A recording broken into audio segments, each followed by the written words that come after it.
ಇವರೆಲ್ಲರನ್ನೂ ಸಹಕಾರ ತಗೊಂಡು ಇದೊಂದು ದೊಡ್ಡ ಆಂದೋಲನವಾಗಿ ಈ ಕ್ಷೇತ್ರ ಉಳಿಸ್ತಕ್ಕಂಥ ಕೆಲಸವನ್ನು ನಾವು ಅನಿವಾರ್ಯವಾಗಿ ಮಾಡಬೇಕಾಗಿದೆ.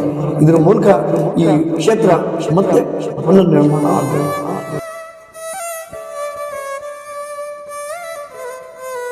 ನಾವು ಮಾನ್ಯ ದೇವಾನಂದರು, BJPಯ ಮುಖಂಡರು, ಗಣಪತಿಯವರು ಮತ್ತು ಈ ಹೋರಾಟದಲ್ಲಿ 30 ಗ್ರಾಮ ಪಂಚಾಯಿತಿಯ ಸೈಕಲ್ಲು ಜಾಥಾ ಮೂಲಕ ಜನಜಾಗೃತಿ ಮೂಡಿಸ್ತಕ್ಕಂಥ ಕರುಣಾಕರ್ ಶೆಟ್ಟರು ಮತ್ತು ಸಂಚಾಲಕರಿಂದ ಚಿದಂಬರ ಅವರು ಎಲ್ಲರೂ ನಾವು ಇದೀವಿ, ಮುರಳಿಯವರು ಇದ್ದಾರೆ.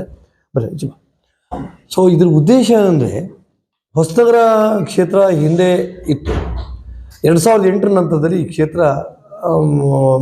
ಜನಸಂಖ್ಯೆ ಆಧಾರದ ಮೇಲೆ ಕಡಿಮೆ ಆಗಿ ಇವತ್ತು ನಮ್ಮ ಕ್ಷೇತ್ರ ಇಲ್ಲದಾಗಿದೆ. ಇದರ ಪರಿಣಾಮವಾಗಿ ಹೊಸನಗರ ತಾಲೂಕಿನ 2 ಹೋಬಳಿ ಸಾಗರ ಕ್ಷೇತ್ರಕ್ಕೂ ಇನ್ನೆರಡು ಹೋಬಳಿ ನಗರ ತೀರ್ಥಹಳ್ಳಿ ಕ್ಷೇತ್ರಕ್ಕೂ ಸೇರಿದಾಗ ಬರೀ ಅಷ್ಟೇ ಸಮಸ್ಯೆ ಆಗಿಲ್ಲ. ಸಮಸ್ಯೆ ನಿಟ್ಟೂರಿನಲ್ಲಿ 2 ಭಾಗ, ಪಂಚಾಯತಿಯ 2 ಭಾಗ ಆಗಿದ್ದಾವೆ.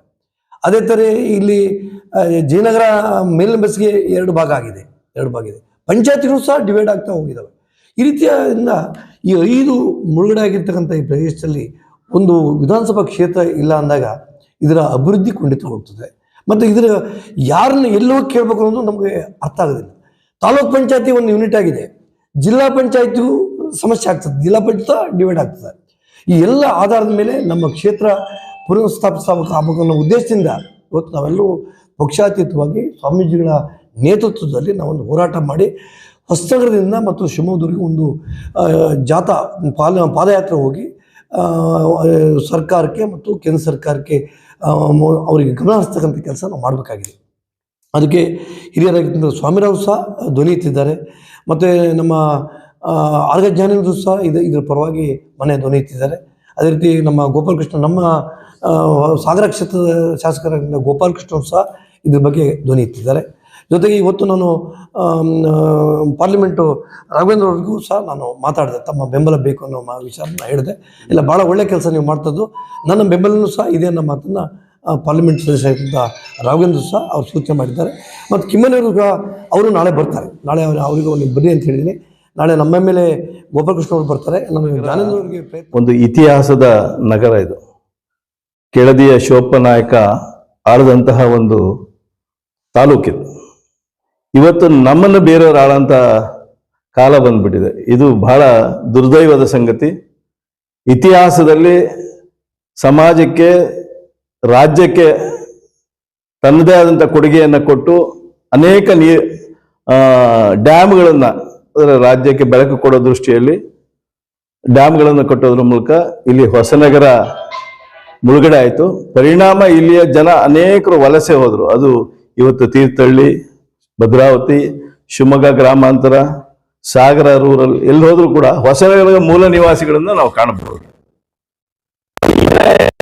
ಜನ ಕಡಿಮೆ ಆಯ್ತು, ಅದು ಜನ ಹಾಗೆ ಕಡಿಮೆ ಆದ್ರೆ ಯೋಜನೆ ಮೂಲಕ ಇಲ್ಲಿ ಕಡಿಮೆ ಆಗಿರೋದು ಎಲ್ರಿಗೂ ಕಣ್ಣಿಗೆ ಕಾಣುವಂತ ಸತ್ಯ ಇದು. ನಾವು ಕೇಳೋದಿಗೆ ಮಿಜೋರಾಂ, ನಾಗಾಲ್ಯಾಂಡ್, ಮಣಿಪುರ, ಗೋವಾ ಅಂತಲ್ಲಿ 25-30-35 ಸಾವಿರ ಜನಕ್ಕೆ ಒಂದು MLA ಕ್ಷೇತ್ರ ಇದೆ. ಅದು ಗುಡ್ಡಗಾಡು ಅನ್ನೋಂಥ ಒಂದು ಕಾನ್ಸೆಪ್ಟ್ ನಲ್ಲಿ ಮಾಡಿದ್ದಾರೆ. ಹೊಸನಗರ 3-4 MLAಗಳು ಇರ್ಬೋದಾದಂತ ಕ್ಷೇತ್ರ ಅಳತೆ ನೋಡಿದ್ರೆ ಬಹಳ ದೊಡ್ಡ ಕ್ಷೇತ್ರ. ಇಲ್ಲಿ ಹೊಸನಗರದಲ್ಲೇ ಲೋಕಲ್ MLA ಆದ್ರೆ ಕ್ಷೇತ್ರ ಮೇಂಟೈನ್ ಮಾಡೋದು ಕಷ್ಟ ಇದೆ. ಅದರಲ್ಲಿ ಹೊರಗಡೆ ತೀರ್ಥಹಳ್ಳಿ ಅವರ, ಸಾಗರದವರು ಬಂದ್ರೆ ಪ್ರಾಮಾಣಿಕವಾಗಿ ಅದು ಯಾರೇ ಆಗ್ಬೋದು, ನ್ಯಾಯ ಕೊಡ್ಲಿಕ್ಕೆ ಕಷ್ಟ ಆಗುತ್ತೆ. ಹೊಸನಗರಕ್ಕೆ ನ್ಯಾಯ ಸಿಗ್ತಾ ಇಲ್ಲ, ದುರಂತ ಆಗಿದೆ. ನಮ್ಮನ್ನ ಬೇರೆಯವರು ಆಳ್ತಾರೆ ಅನ್ನೋದಕ್ಕಿಂತ ನಮ್ಮನ್ನ ಆಳುವ ಶಕ್ತಿ ಮತ್ತು ವಾತಾವರಣ ವಿಸ್ತೀರ್ಣ ಎಲ್ಲವೂ ಜಾಸ್ತಿ ಇರೋದ್ರಿಂದ ಇಲ್ಲಿಯ ಕ್ಷೇತ್ರಕ್ಕೆ ಒಂದು ಪ್ರತ್ಯೇಕವಾದಂತ ಕ್ಷೇತ್ರ.